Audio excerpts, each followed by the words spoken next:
Brought to you by Agilus Diagnostics.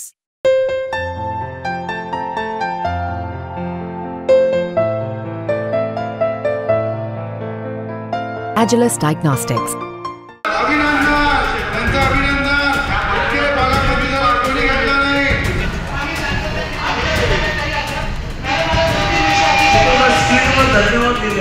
नौटंकी करतो, टोळ्या करतो असा टोळा करणारा बच्चू आज खऱ्या अर्थानं अचल मतदारसंघामध्ये का दिवा लावला नाही? तुमच्या काळात ते मिल कशी बंद पडली याची थोडीशी लाज वाटणं गरजेची आहे.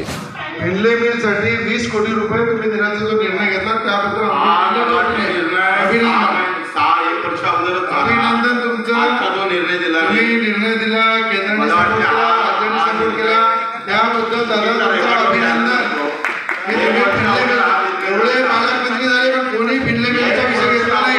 पहिले पालकमंत्री आहे, भिंडले मिलचा विषय घेतला, 20 कोटी रुपये दिले आणि निर्णय दिला.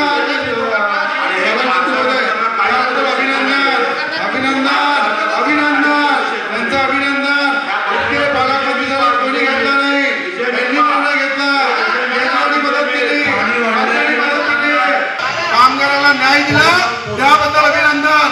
याच्यासाठी उठला होते पालकमंत्री महोदय. आणि आता पाणी भरलं म्हणून मी चाललो. पाणी भरलं तिकडे गावात म्हणून मी निघालो.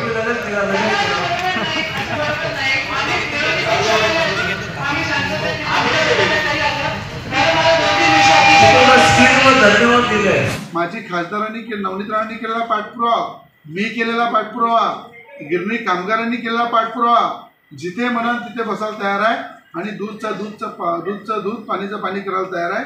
अचलपूर मतदारसंघामध्ये एक सुद्धा उद्योग त्या ठिकाणी बच्चू कडूंनी आजपर्यंत आणला.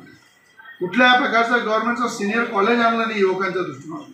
आज अचलपूर मतदारसंघाचा विकास गड्ड्यात खड्डे खड्ड्यात गड्डे अशी परिस्थिती गावागावामध्ये आहे. आणि हा पठ्ठा महाराष्ट्रामध्ये वेगवेगळ्या जिल्ह्यामध्ये जाऊन नेत्यांना शिवा देतो, त्या ठिकाणी जाऊन मोठमोठे आश्वासन देतो, नौटंकी करतो, टोळ्या करतो असा टोळा करणारा बच्चू आज खऱ्या अर्थानं अचल मतदारसंघामध्ये का दिवा लावला नाही? का उद्योग चालू केले नाही? केंद्राची सबसिडी दाल मिलमध्ये खाल्ली, कोयल्याच्या प्रोजेक्टमध्ये केंद्राची राज्याची सबसिडी खाल्ली, पण सगळे उद्योग बंद झाले.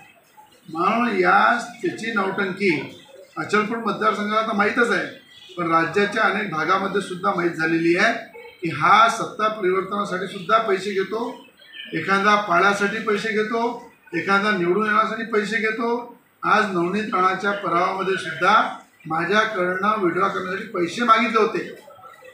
हे काळ्या दगडावरची पांढरी रेघ आहे आणि त्याचा पूर्ण हिशोब अचलपूर मतदारसंघाची जनता त्यांना विचारणार. किती मिल सुरू करायच्या, किती नाही सुरू करायच्या, हे पूर्ण विषय केंद्राधीन आहे. हे देवेंद्र फडणवीसने 10 कबूल केलेलं आहे. मला जे मी प्रश्न उत्तराच्या तसं त्यांनी म्हटलं की बच्चू हा विषय केंद्राचा आहे, आम्ही त्या स्तरावर प्रयत्न करू. पण खापर माझ्या डोक्यावर फोडण्याचा जो प्रयत्न चालू आहे हा अतिशय निंदनीय आहे.